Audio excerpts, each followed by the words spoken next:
बगैर किसी टेंशन के सीधा नारायण कगान पहुंचना चाहते हैं तो ये रूट अपने जहन में रख लें कि इस्लामाबाद से आपने सीधा पेशावर मोटरवे आना है। इस्लामाबाद नीचे नहीं उतरना, आपने सीधा पेशावर मोटरवे आना है। वहां से आपने हो जाना है हजारा मोटरवे। हजारा मोटरवे पर ये आपको 2 टनल मिलेंगे। ये 2 टनल क्रॉस करने के बाद आपने सीधा ही जाना है। आपको 2 बोर्ड नजर आएंगे, कलंदराबाद और मानसेरा। आपने नीचे बिल्कुल नहीं उतरना, आपने सीधा ही जाना है। मानसेरा मोटरवे खत्म हो जाएगी, वहां से फिर आपने आगे जाना है और आपको ये तीसरा टनल मिलेगा। 3 टनल क्रॉस करने के बाद आपको 5 से 7 किलोमीटर के बाद एक रोड जाएगा जो कि बाईपास जाता है सीधा बालाकोट की तरफ। वो रोड थोड़ा टूटा हुआ है, लेकिन मानसेरा एबटाबाद हर शहर से बाईपास आपको सीधा बालाकोट पहुंचा देगा। बालाकोट से 5-10 किलोमीटर पहले हम रुक गए हैं भाई, हमें लग गई है भूख, तो भाई हम यहाँ पे रुक के बिरयानी वगैरह खा रहे हैं। यहाँ पे बहुत खूबसूरत नज़ारा है, बारिश शुरू हो चुकी है और मैं कहता हूँ अगस्त के महीने में हमें धुंध देखने को मिल रही है, बारिश बहुत ज्यादा हो रही है। बालाकोट से खाना खाने के बाद बारिश बहुत ज्यादा शदीद हो गई थी, हमें चाहिए तक हम रुक जाते, लेकिन भाई हम नहीं रुके। महांडरी का ब्रिज जैसे ही क्रॉस किया तो आगे काली मिट्टी के पहाड़ों पर लैंड स्लाइडिंग हो चुकी थी और शाम का वक्त था। तो खैर हमारी किस्मत अच्छी कि हम वापस आए और लोहा मांडा के मुकाम पर हमें ये रूम मिला। ये 4 बेड पे रूम मुश्तमिल था और रूम बहुत अच्छा था। शायद हमारी किस्मत भी अच्छी थी, हमने रात को यहाँ पे स्टे किया है।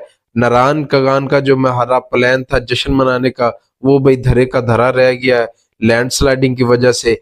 अभी भाई हमारा नाश्ता आ चुका है होटल वालों की तरफ से। नाश्ता बहुत ही कमाल का था। इस होटल वाले ने घर पे ही एक मेड रखी हुई है, वो आपको नाश्ता बना के देती है। यहाँ पे बहुत ही कमाल का नाश्ता था, चाय हमने खुद बनाई है। इसके बाद भाई हम इस ब्रिज पे गए हैं, सुबह सुबह नज़ारे लिए, ठंडी ठंडी हवा और पहाड़, बारिश और ब्रिज और यहाँ के लोकल मुकामी लोग। और यहाँ पे भाई ये देखिए साथ में आड़ू के दरख्त लगे हुए हैं, ऐसे लगता है जैसे आप जन्नत की हसीन वादियों में आ गए हैं। नज़ारे बहुत कमाल के हैं। अभी भाई आप भी आड़ू का दरख्त देख लें कि आड़ू का दरख्त कैसे होता है, ये सितंबर में पक के तैयार हो जाएंगे। नारायण कगान रोड की खूबसूरत बात यह है कि नारायण कगान का रोड 3 से 4 घंटे में क्लियर कर दिया जाता है, जितनी भी लैंडस्लाइडिंग हो। रात को 9 बजे रोड बिल्कुल क्लियर हो चुका था।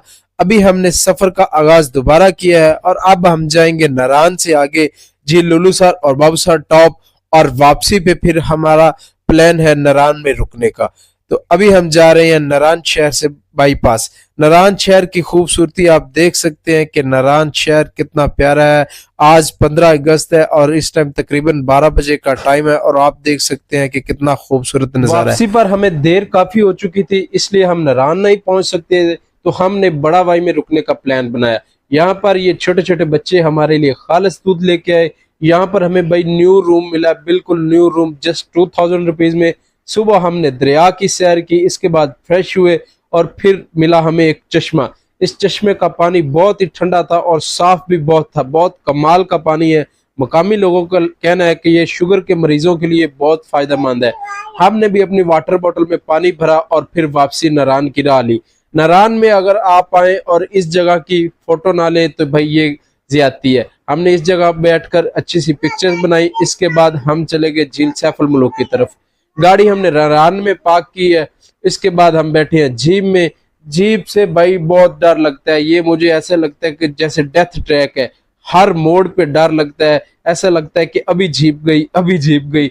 हम सब ही डर रहे थे क्योंकि हमारी जीप का ड्राइवर जीप को बहुत फास्ट चला रहा था। अल्लाह अल्लाह करके भाई हम झील सैफुल मलूक पर पहुंचे हैं। ये नज़ारे आप भी देख लें, क्या कमाल के नज़ारे हैं। लोग आए हुए हैं झील पर एंजॉय कर रहे हैं। हमने भाई कश्ती लिया और कश्ती लेके हम जा रहे हैं उस तरफ ग्लेशियर की तरफ। बर्फ आजकल कम है तो भाई दोस्तों ने कहा है कि ग्लेशियर पर लाजमी जाना है। सैफुल मलूक की सैर के बाद हम आ गए हैं वापस नारायण बाजार। नारायण बाजार की रौनकें देखी है और कुछ ड्राई फ्रूट लिया है। ड्राई फ्रूट खा के हम जाएंगे अब अपने रूम पर। नारायण बाजार में भी हमने जो रूम लिया है वो भी भाई दरिया के व्यू के ऊपर है। बहुत ही कमाल का 4 बेड रूम है और जिसका रेंट जस्ट 2500 रुपीज है। आप लोग आजकल आ सकते हैं, नारायण में पुरसकून माहौल है, बहुत ही इंजॉयबल माहौल है, कीमतें बिल्कुल मुनासिब हैं। आप भी आ जाएं। हम 4 लोग एक गाड़ी पे आए हैं, कोई ज्यादा खर्चा नहीं आया। अगर आप लोग आ रहे हैं तो अपने साथ आपने जस्ट 3 से 4 सूट लाने हैं। हाँ, चप्पल शूज आपका साथ होना लाजमी है, एक वाटर बॉटल, खाने पीने का सामान आपने अपने साथ कुछ नहीं लाना। आप 4 लोग सुबह नाश्ता करेंगे तो 1000 रुपये में हो जाएगा। इसके बाद आप डिनर करेंगे तो 2 से 3 या 4000 रुपये लग जाएंगे। 3 दिन इधर रहना होता है, कोई इतना ज्यादा खर्चा नहीं आता। आपने खाने पीने का सामान बिल्कुल नहीं साथ लाना। इसके बाद हमने नारान में रात गुजारी है। सुबह हम उठे हैं, वापसी की राह ली है, बजरिया हजारा मोटरवे चकवाल में हमारा एक खूबसूरत सा डिनर होगा। हमारी 2 रातें रास्ते में, यानी कि एक आते हुए एक जाते हुए, और 3 रातें हमने यहाँ पे स्टे किया है। टोटल हमारा रूम रेंट तकरीबन 10,000 रुपया बना है। पेट्रोल का खर्चा हमारा बना है 38,000, और बाकी हमारा जीप रेंट और खाने वगैरह का खर्चा था। टोटल 80,000 रुपये हमने खर्चा किया है 4 दिनों में। और अब हम चकवाल पहुंच आए हैं, यहाँ से डिनर करके वापसी की राह लेते हैं।